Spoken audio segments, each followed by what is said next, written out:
So real popular topic. Say hi, Tyler. Hey.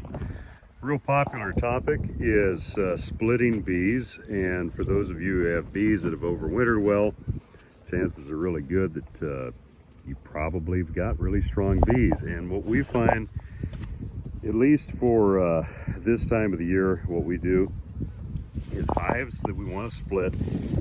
We go ahead and take this lid off, flip it over, use it. You don't have to worry. Well, actually, I don't usually take the lid off. Yeah, for shaking like down this. the bees is what I'm thinking of. Yeah.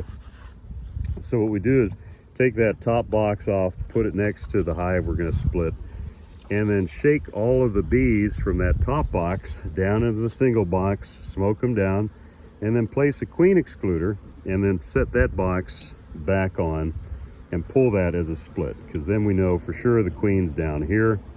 And then we just give that single box that we take as a split new queens, which is actually what all those are, just from the one yard. Those are all new splits. So I gotta go and requeen. But and really, just when you're looking at how do you justify strength, how much brood you want them to have, just think in terms of a nuke. A typical nuke is supposed to have, 3 frames of brood, a frame of pollen, nectar, and an extra frame of pollen, nectar, or just empty cells. And so just think in the terms of 3 frames of brood. And oftentimes, as the bees have gone through their stores in the top super, a lot of times most of the brood nests this time of year, especially if you overwintered here, may be in the top box. And so you want to count your frames of brood that you have in the bottom box and make sure they've got at least 3 frames of brood that's capped, partially capped, larva with bees, and then obviously the same for the top. Really easy thing too is, if you got 8 frames of brood on your top box, just split it evenly. Put 4 down in your original, or in your bottom box, 4 in your top. And for those of you who wonder about needing to move the new split, a mile away, 2 miles away, one thing that you can do, and here's a perfect example on these pallets, but you could, even if you're using single bottom boards, you can do this the same way. And see, this bottom board points that way. This bottom board points that way.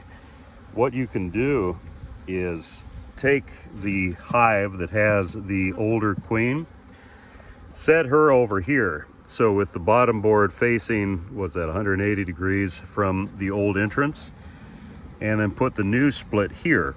So the new split with the new queen is going to get the field force from this one, but because this one already has an established queen, because she overwintered, she's established, she's going to build up her field force rather quickly. So anyways, that's just one way of many ways to split bees, but for those of you who probably have a queen excluder kicking around, it's just a really easy way to do it.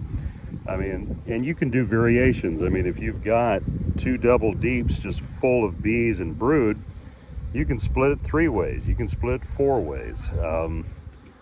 Even though I wouldn't go much beyond a 4-way split, or you're going to run into problems. The other thing to keep in mind too, today is May 3rd. Next week's supposed to cool down again, and so you just want to be cognizant of that when you're making your splits, that you don't make them too weak or with a lot of brood but not enough bees to keep the brood warm and at the proper temperature. So just be aware of that.